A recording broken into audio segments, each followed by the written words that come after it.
What are you doing? What was that? Why are you covering the whole place? Are you crazy? Are you a media person?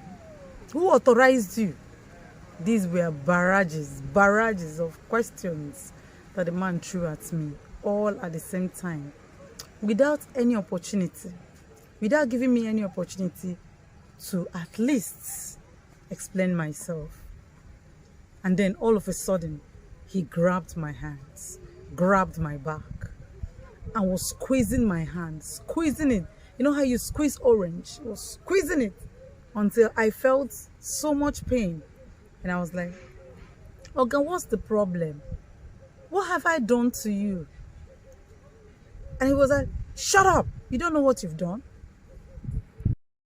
Hi guys, welcome to Life with Queenette. If this is the first time you're seeing my face, welcome to my channel. Please do subscribe, like, tap the bell to be the first to know once I upload a new video. Thank you so very much for coming, and I'm so grateful.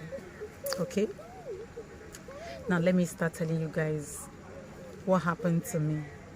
You know, for some time Nigerians have been doing kitty kata kata, you know, but that is not even the case. The issue was that we were supposed to go on a trip with Hobby. He was going for a conference outside the country, so he wanted us to. He actually wanted us to go with him.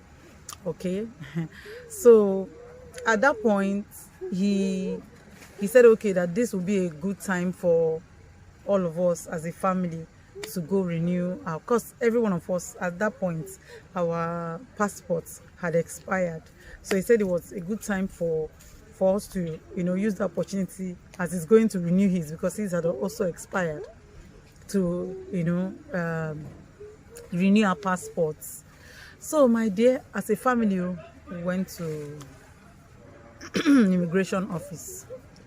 I'll be inserting the I will insert the clip of when we were heading to immigration office and when we got there. I couldn't do any other thing because that day I got frustrated and all that, so I couldn't continue the vlog, but I'll just show you a little to know that actually we got there. So that morning we all got set and I started off my vlog. That was supposed to be my first vlog that never resurrected, that never came on this screen. So I picked up my camera and I was like, oh, hey, hi guys, I'll be going to the immigration office to, you know, get my passports and all that. Not lest I forget, at this point we had already gone the first time. Okay, my passport didn't come out, my baby's passport didn't come out, but his came out, and then he traveled.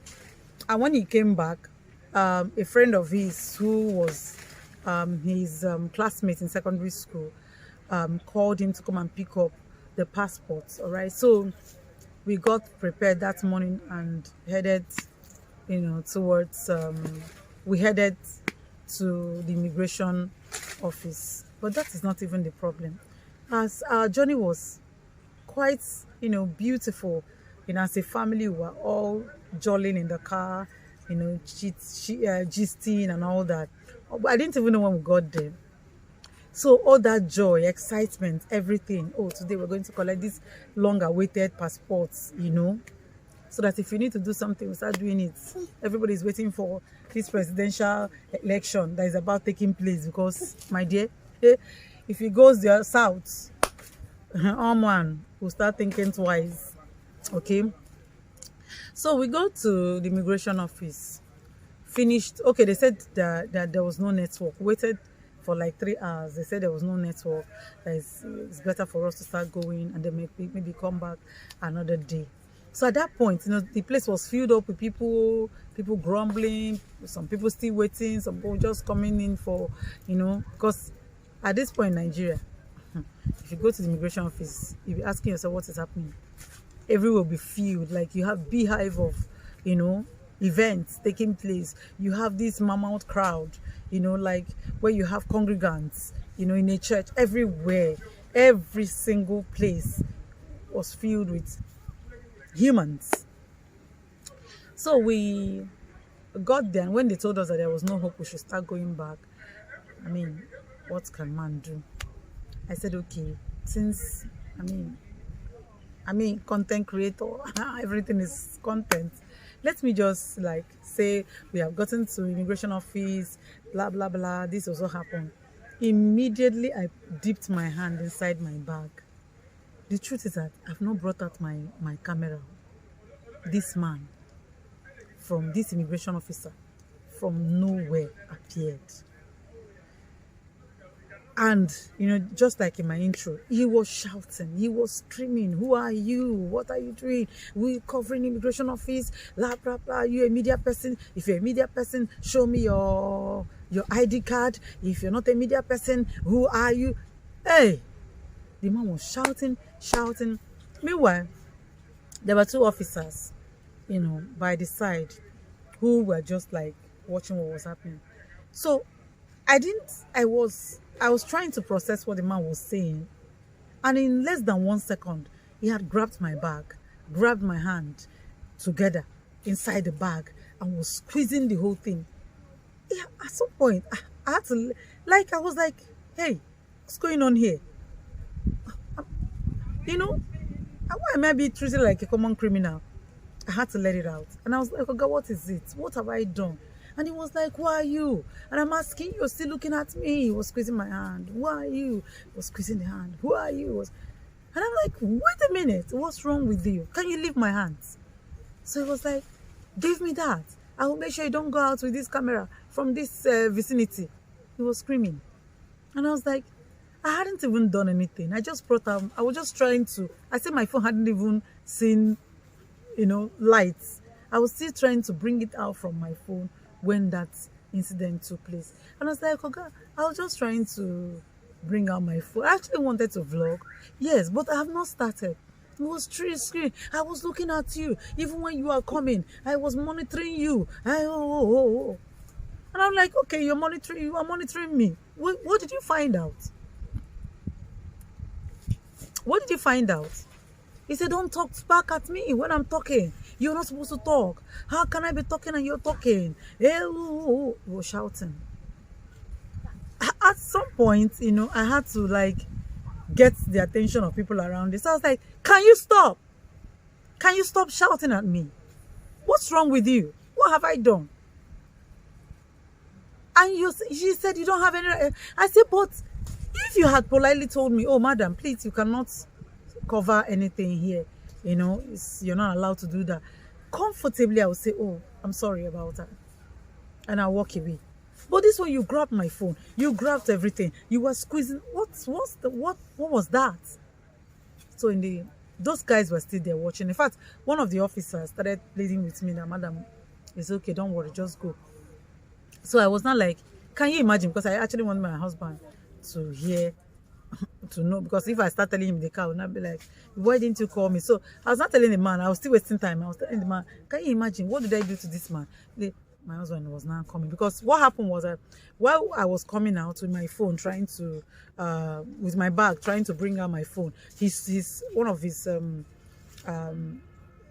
classmates in secondary school, because they have their alumni, he's their president, so saw him and stopped, and they were discussing about their association and all that. So, and then I was heading forward, kind of, when you trying to say something. So I was just moving. So while I was saying that, my voice was not going on. So he quickly dismissed the person he was talking with and started walking, towards me. So he got close to where I was having that banter with the man. And he was like, what's happening here? What's happening, Oga? He didn't even ask me. So, Oga, what is it? The man said, okay, he asked the man, Oga, what is it? And then he turned to me and was like, babe, what's happening here? I said, I don't know. I said, I actually wanted to vlog. I hadn't even brought out the phone. And the man started shouting. And, that's what is happening. So he turned it to the man. I was asking the man, so what's going on here? Why are you shouting at her? Why? Don't you know she's someone's wife? So, do you know, in a split second, the man changed. I was like, oh, guys, is this your wife? Is this your wife? I say, yeah, what about that? He said, I mean, you need to tell me this your wife. Can you imagine you're here? I didn't even know you're the husband and she's still talking. When you're here as the chairman. So why would you do that? Eh? Yeah, you know how, yeah. So he was asking, I'm asking you. He now looked at the man's rank and then called him by my name. I don't want to call the man's name here. He was asking the man, is something wrong with you? Why would you do that? You guys are the ones destroying it. He said, no, God, let us be talking about this, your wife now. My goodness. He said, let's be talking about your wife. You know, this your wife. Does not have respect. Look at you. Look at you. Come on, gentleman. You're here and she's still talking. Even when you're here, that she would have just calmed down. Now that you're here and she's still shouting on top of her voice. This is your wife, Oga. You need to look into this matter. You don't allow your wife to be talking anyhow in public. Yeah? So unfortunately for him, he made the wrong person. So my husband was like, come, Oga, stop screaming. What happened? Did you see her with the phone? Why were you screaming? He said, no, Oga. It was the way she was shouting. But so I was like, I was like, Mr. Man. So while I was trying to say something, the two guys, they were like, Madam, we told you to just let it be. And then told him, they were discussing, they didn't tell the guy that, so one of the officers was now like, no, that approach was wrong, it was off. You shouldn't approach the lady that way. You know, I overheard them. So I was like, I now capitalized and cashed in on it. I was like telling him, these are your colleagues. This is what they've been standing there and you'll be making noise, and they didn't even bother to get close. So my husband was like, next time you try it, this your uniform will be removed. Next time. Unfortunately for you, of course, if I was there, you wouldn't have been doing that. How can you be behaving like this? Tomorrow people will shout in federal government, this government. But Africans, Nigerians, you behave in a way that someone cannot even comprehend it. Look at the way you were screaming. It was your voice. I didn't even hear hers. It was your voice. So, so there were two women. I think the guy was also helping them in this passport thing. Just to tell you how bad our situation is. Well, tomorrow we'll be shouting, women supporting women, women supporting women. Do you know what those women came to say? One of the women, anyways, came to say, you're still a small girl. And listen, let me teach you how we do marriage. When your husband appears in a scene, you're not supposed to be talking. You're supposed to be quiet. Do you know what? At that point, thing got into my head. What? And I was like, ma'am, thank you for your advice. You mean I should have kept calm? Even as my husband came out to ask me what happened, I should have just closed my mouth and be telling him nothing happened. The man would just, so the man would be shouting and be telling him, is that the way your wife behaves? You need to train this your wife. You need to caution her. You need to do this to her. If not, she'll put you into trouble. Blah, blah, blah, blah, blah, blah. Yeah, yo. Are you saying that I should have kept quiet? So he said, no. She flipped again. So that's not what I'm saying. What exactly are you saying? You know why I gave you the opportunity to be talking and I'm quiet? Is because I have considered you an elderly woman who could be my mother's age mate. But I don't think my mother will meet a younger lady and then start advising her in the manner you've done to me. You mean I should just allow the man to be bombarding my hubby with, oh, she's that, she's bad, she's this, that. I'll just close my mouth because my husband is here. Whatever they say, I should just accept it. Is that what you're saying, ma'am? I said, please don't advise me. Don't give me that kind of advice. You know. So by the time we leave, my husband like, you know, I can keep you in the house and pay you. It's not something I want to talk about. But next time, please don't do that. And I said, thank you, sir. Or guy, salute. It's just that your wife, the way she is behaving is not good. So at that point, I said, go and marry. I'm not sure you're married. And if you're married, your wife would have suffered. Or is suffering. Your wife should be suffering in the house. because of your toxic behavior. That was what happened, and we left the immigration office. And I want to use this opportunity to tell women out there, when it is necessary, please stand your ground. Stand up for yourself. Don't be the one that will be looking for people to help you. Those people that you're going to be seeking advice from might not even know better. Just like the woman I was advising me. Assuming I've not been trained to stand my ground, I would have said, oh, okay, because she said this. Oh, see how the man flipped. Okay, someone could be married into this kind of family where this immigration officer, is from, and then maybe you're having issues, and you run to the person as your brother-in-law to go and tell the person, my husband is beating me. He's not. This person will compound issues, would rather destroy the place, decimate the family very well. These people are all around us.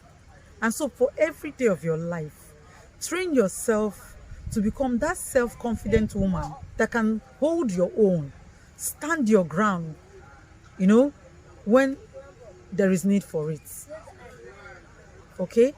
That's all for today. That's just my little story. And I want to say bye for now.